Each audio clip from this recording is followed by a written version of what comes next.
Hi students, in the last class we have discussed what is management and its characteristics.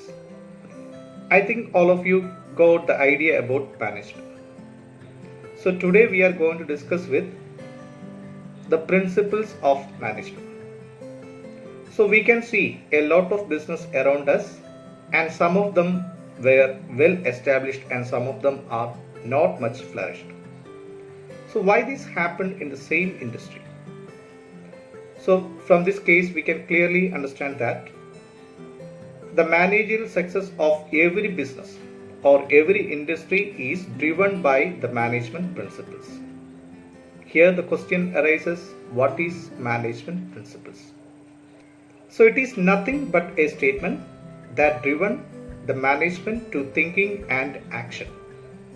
ഒരു സ്ഥാപനത്തെ ശരിയായ രീതിയിൽ ചിന്തിക്കാനും പ്രവർത്തിക്കാനും സഹായിക്കുന്ന ജനറൽ സ്റ്റേറ്റ്മെന്റുകളെയാണ് തത്വങ്ങൾ അഥവാ പ്രിൻസിപ്പിൾസ് എന്ന് പറയപ്പെടുന്നത്. ഒരു കലാകാരന്റെ ഭാവന സൃഷ്ടിയിൽ നിന്ന് ഉരുത്തിരിഞ്ഞു വരുന്നതല്ല ഈ തത്വങ്ങൾ എന്ന് പറയപ്പെടുന്നു. ഒരുപാട് ചിന്തകന്മാരുടെ കാലാകാലങ്ങളിലുള്ള പ്രവർത്തനങ്ങളുടെയും അതുപോലെ തന്നെ ഒബ്സർവേഷന്റെയും എക്സ്പീരിയൻസിന്റെയും അടിസ്ഥാനത്തിലാണ് ഈ തത്വങ്ങൾ എറൈസ് ചെയ്യുന്നത്. ഇവിടെ മാനേജ്മെന്റ് ചിന്തകന്മാരെ കുറിച്ച് പറയുമ്പോൾ എടുത്തു പറയേണ്ട രണ്ട് പേരുകളാണ് ഹെൻറി ഫയോളും FW ടൈലറും. ഹെൻറി ഫയോൾ ഒരു ഫ്രഞ്ച് മൈനിങ് എഞ്ചിനീയർ ആണ്. FW ടൈലർ ഒരു അമേരിക്കൻ മെക്കാനിക്കൽ എഞ്ചിനീയർ ആണ്. Both of them contribute immensely towards the study of management. So let us check the evolution of management. The evolution of management principles. The history of management principles goes through 6 different phases. 1. Early perspective. 2. Classical management theory. 3. Neoclassical management theory. 4. Behavioral science approach. 5. Management science approach or operational research approach. 6. Modern management. 1. Early perspective.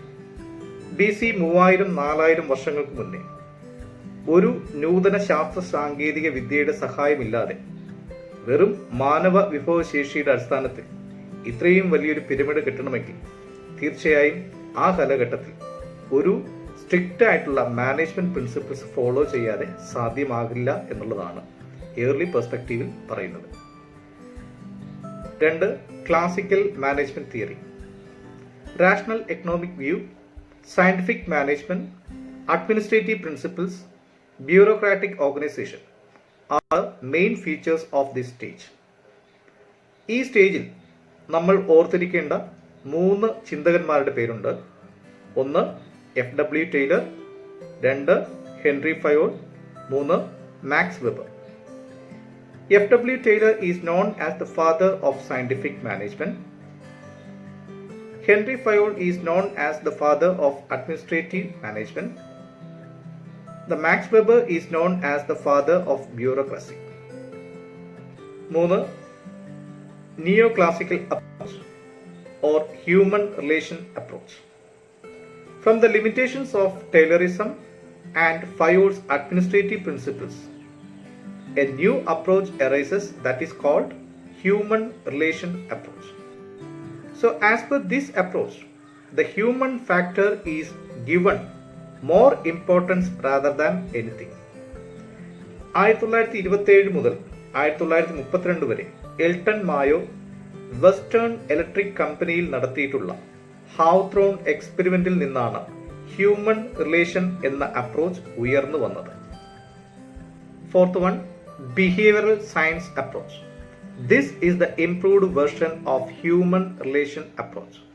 McGregor, Abraham Maslow, Chester Bernard, Mary Parker Follett, Francis Likert are the some of the important scientists. അടിച്ചേൽപ്പിക്കപ്പെട്ട ഒരു നിയന്ത്രണത്തിന് പകരം self control എന്ന ആശയത്തെ കൂടുതൽ പ്രോത്സാഹിപ്പിക്കുന്നതാണ് ഈ approach അർത്ഥമാക്കുന്നത്. 5th one, management science approach or operational research approach. So ഇവിടെ 3 കാര്യങ്ങൾക്കാണ് ഇമ്പോർട്ടൻസ് നൽകുന്നത്. 1. Scientific methods for problem solving. 2. Efficiency വർദ്ധിപ്പിക്കുന്നതിന് വേണ്ടി മാനേജറിയൽ സംഘടനാത്മക പെരുമാറ്റങ്ങളുടെ നിലവാരം പുലർത്തുക. 3. Use of operational research and statistical method for quantitative analysis and decision making. 6ാമത്തെ point, modern approach. It emphasizes on contingency approach and the use of modern technology to solve organizational problem. അപ്പോൾ ഇത്രയും നേരം നമ്മൾ principles of management എന്ന 2ാമത്തെ ചാപ്റ്ററിനെ കുറിച്ച് discuss ചെയ്തു. എല്ലാം നിങ്ങൾക്ക് മനസ്സിലായി എന്ന് ഞാൻ വിശ്വസിക്കുന്നു.